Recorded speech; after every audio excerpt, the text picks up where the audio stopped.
Good afternoon, welcome to this Mark's Reviews and Tutorials video.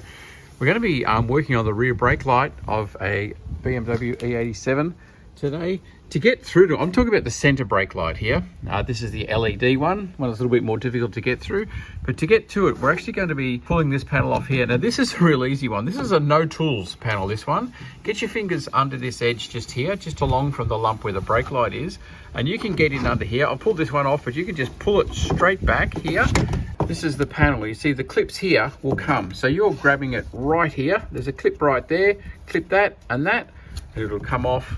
There's also a clip under there, and the whole panel will just come off, revealing the work. And the LED strip here, you've got a couple of torque screws here to undo that. Straight away, I know what the problem is on mine here. You see, this has come away by I had someone in the car put the foot on the brake and checks, and by wriggling this around, I can actually get it to turn on. So I know the strip's okay, I know there's power here. It's just a matter of this connection. It's clear as day that's come off. Some got dry solder joints here. I'll resolder that, and that should fix the problem. Okay, so we've got the brake light out now. Very simple, just those two torque screws, and it came out. Let's see if I can show you better what's going on here. See, this is where the plug plugs in, and the plug has its two poles which go down into the board, and that is how the power gets through the LED board. The LED board, you can see all the LEDs there, then light up. Now that's all working, I've checked that, and you see there where the pins come through. That needs to contact the board at this point with those solder joints, and they have both broken free and come loose. Does actually look like someone's had a bit of a go at soldering them. You've got to make sure they don't join together. Obviously, if the two solders join together, you're in trouble.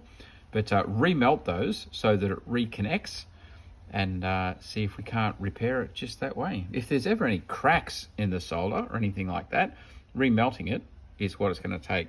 This soldering iron is a bit too big for the job, but I'm going to use it because it gets hot enough. I've got a little electronics one I can use as well, just runs on batteries, but it's a bit pathetic. I'll actually put a link in the description to a good one. I'm going to have a look. I need to buy myself a new one, and I'll link you to a good little electronics soldering iron that can fix this. I'll also put a link through, in case your LED strip is no good, can't be repaired, I'll put a link through to a new one of those as well. There we go, just giving it a test. As you can see, working like a champion. So I've just rejoined those dry solder joints, and she's working perfect. Dead to life. There you go. So then we just screw that back on, and we're in business. The cover clips back on with the clips. You just line it up with the holes, clip it in. And the Torx bits, as I said, all these tools, have a look at the links in the description for tools. I'll even put some panel removal tools, although this one you don't actually need it. So we just line up the holes, press it in, and this actually has a slot on the end of it which goes over this section here. So you just give that a flex and bring it over the top of that slot, and then there, line up, and it'll clip in, clipped up, spot on. Straight. Once you've got it on, you can actually center that a little bit if you need it. You can just give it a tap here and it'll move a bit on those white clips were mounted into stops. But there you go, the genuine BMW LED is still in there, and now she works.